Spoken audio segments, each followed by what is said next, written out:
Ito yan oh, Model T 150. Hindi gumagana yung kanyang side stand kill switch. Yan oh, natanggal pala to. Yan. Yan, natanggal siya. Tapos hinahanap kung paano ikabit. Ganun lang pala ikabit yun. Yun, ibalik. Yan. Para pagkagaga. Yun. Dun pala nakakabit yun. Yan, para kill switch. Subukan natin kung gumagana siya, kung mamatay pagka ibinaba na natin. Yan, subukan natin kung gagana na siya.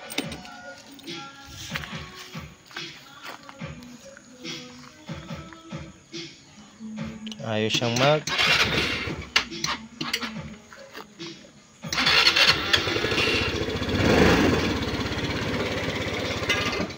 Okay na, mamamatay na siya.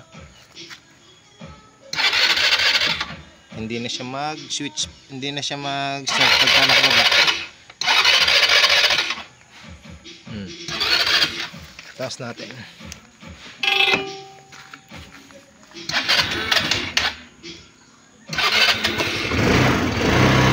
Okay na. Kasi baba natin kung mamatay. Okay na, gumagana na ulit. Ganun lang pala yun. Ganun lang pala yun pag natatanggal lang inyong mga side stand kill switch. Yan sinusuot lang yung ganun. Hindi ko alam kung may tornilyo to, pero wala naman tornilyo siya kasi parang wala naman siyang trade. Parang talagang isinusuot lang siyang ganyan dyan sa may sa may side stand. Yun lang, baka mayroon din ganyang problema, makatulong. Yan, nilagyan ko siya ng tornilyo na na sakto. Yan, para hindi na siya mahugot. Kasi kaya nahugot siguro kung natanggal yung tornilyo niyan dyan. Yan. Hindi na pala kailangan baklasin tong ganito.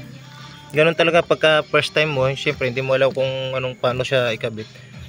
Ayan pwede na pala hindi siya tanggalin yung flarings dito kasi nakalabas na yung dito. Yung iba, ewan ko sa ibang sa ibang motor ko nakalabas din yung kanilang ganito.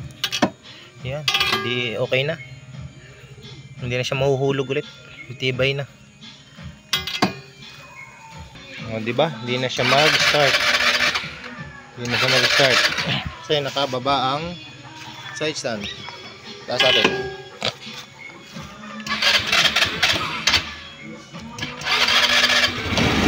Diba? Okay na. Diba natin? Patay. Okay na.